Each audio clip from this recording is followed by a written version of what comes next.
नमस्कार दोस्तों, स्वागत है आपका मेरे आज के नार्सिसिस्ट सीरीज़ के एक और नए वीडियो में। मेरा नाम है राजीव, ये है राजीव कोचर लाइफ मंत्रा। दोस्तों, आज इस वीडियो में मैं आपको बताने वाला हूँ कि नार्सिसिस्ट इंसान को यादों से यानी मेमोरीज से सख्त नफ़रत होती है।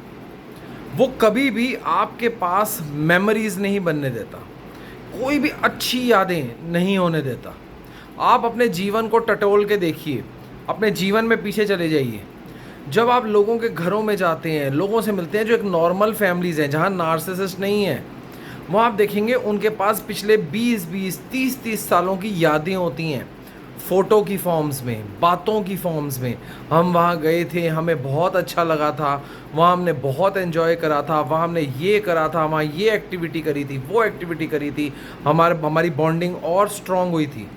आप जब लोगों की बात सुनते हैं तो आप भौचक्के रह जाते हैं। और जब आप अपनी लाइफ को टटोलते हैं कि आप नार्सिसिस्ट के साथ कहीं गए थे, कहीं फैमिली ट्रिप पे गए थे या कहीं भी गए थे, उसमें आपको क्या याद आता है? नार्सिसिस्ट की गालियाँ, नार्सिसिस्ट द्वारा की गई आपकी बेइज्जती, नार्सिसिस्ट द्वारा बच्चों को पीटना, नार्सिसिस्ट द्वारा आपको पीटना और दुनिया के सामने आपकी जग हंसाई। जब आप अपनी कोई भी मेमोरी को उठा के देखते हैं नार्सिसिस्ट के साथ में, उसके अंदर एक भी अच्छी याद आपको दिखाई नहीं देती। आपका जो वो कोष होता है, आपका जो समझ लो, जो जैसे कहते हैं ना बैंक में बैलेंस होता है, उस तरीके से यादों का जो बैलेंस है वो ज़ीरो होता है, क्योंकि आपके जीवन में कोई याद है ही नहीं। नार्सिसिस्ट को अच्छी यादों से सख्त नफरत होती है, तो आपके जीवन में सिर्फ बुरी यादों को ही भरता है। जितने भी भाई बहन सुन रहे हैं वो एक बात मानेंगे कि उनके पास अच्छी यादें हैं ही नहीं, और जो हैं वो नार्सिसिस्ट का एक नकली रूप जो शादी से पहले या पार्टनर बनने से पहले लाइफ में था वो था। उसके अलावा वो भी पता है झूठा ही है, उसके अलावा कोई याद है ही नहीं।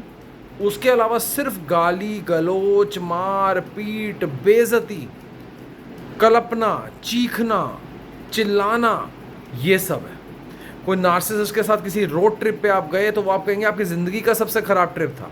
नार्सिसिस्ट के साथ किसी फ्लाइंग कहीं गए आप किसी जगह पे, वहाँ आप कह रहे हैं कि आपके लिए सबसे घटिया ट्रिप था। आप किसी जगह पे रहने गए, वो सबसे बेकार आपका एक्सपीरियंस था। आप सोचते इससे अच्छा तो ना ही जाते। तो नार्सिसिस्ट आपके किसी भी तरीके की गुड मेमोरीज आपकी लाइफ में शामिल नहीं होने देता है।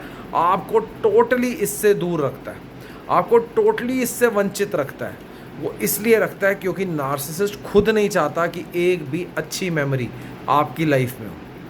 जब आप अपनी अलमारियों को देखते हो, जब आप अपनी अलमारियों में वो जो लोगों के घर में एल्बम्स देखी थी वो ढूंढते हो, आपके पास एक भी नहीं होती है। एक भी खुशी का पल, एक भी हंसने का पल, एक भी प्यार से बात करने का पल, एक भी अच्छे तरीके से कहीं घूमने का पल आपके पास नहीं होता है।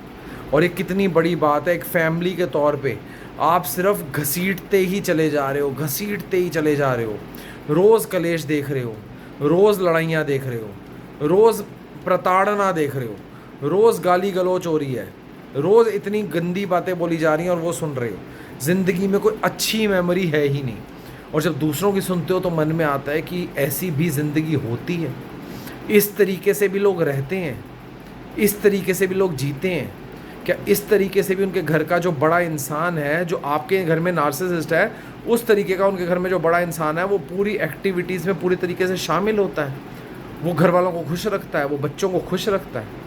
तो ये आपको अपना मंथन करने की ज़रूरत होती है, अपने मन में झांकने की ज़रूरत होती है कि कितनी बड़ी चोट आपको एक नार्सिसिस्ट पहुंचाता है कि आपके पास एक याद भी नहीं होती, एक अच्छी याद वो भी नहीं होती। एक सोचने की बात होती है कि आपके पास एक रिश्ता ज़रूर है कि नार्सिसिस्ट आपका पति है, पर उस पति के साथ में जो आपके फैमिली के साथ में जो आपकी यादें होनी चाहिए वो ज़ीरो है, वो है ही नहीं, वो एग्जिस्ट ही नहीं करती हैं। और जब आप एक उम्र के कैसे पड़ाव में पहुंच जाते हो जहां पहुंच के एक आम इंसान जो होता है वो अपने जवानी के दिनों को, अपनी लाइफ के पीछे बीते हुए दिनों को, बच्चे जब पैदा हो रहे थे उन दिनों को, बच्चे जब बड़े हो रहे थे उन दिनों को, बच्चों ने जब स्कूलिंग करी उन दिनों को याद कर कर के, कई बार उनकी आंखें नम भी होती हैं, कई बार वो खुश भी होते हैं और वो खुशी के आंसू होते हैं। और आप जब अपने बारे में सोचते हैं तो आपके जो आंसू होते हैं वो कल्पने के आंसू होते हैं, वो अंदर से एक गम के आंसू होते हैं। तो दोस्तों समझिए इस बात को कि नार्सिसिस्ट कितने फ्रंट पे आपको नुकसान पहुंचाता है और किस किस तरीके से वो नुकसान कितना लॉन्ग टर्म होता है, और वो आपके मरने दम तक वो आपके नुकसान जो है वो चलता है, उसकी भरपाई नहीं हो पाती। तो समझिए, जानिए, पहचानिए, अपनी आज़ादी को दोबारा पाइए, अपनी डिग्निटी को दोबारा पाइए, अपनी मेहनत कीजिए, स्ट्रांग बनिए, नार्सिसिस्ट की आंखों में आंखें डाल कर देखिए, अपनी जो बात आज मनवाना चाहते हैं वो आज मनवाइए, ना कि 10 साल बाद। तो नीचे दिए नंबर पर व्हाट्सएप कीजिए, मेरे साथ 1 घंटा बात कीजिए। ये बात ऑनलाइन फेस टू फेस होगी, ये मीटिंग फ्री नहीं होगी, ये पेड मीटिंग होगी। तो जो सीरियसली मुझसे बात करना चाहते हैं वो आएँ और मुझसे बात करें।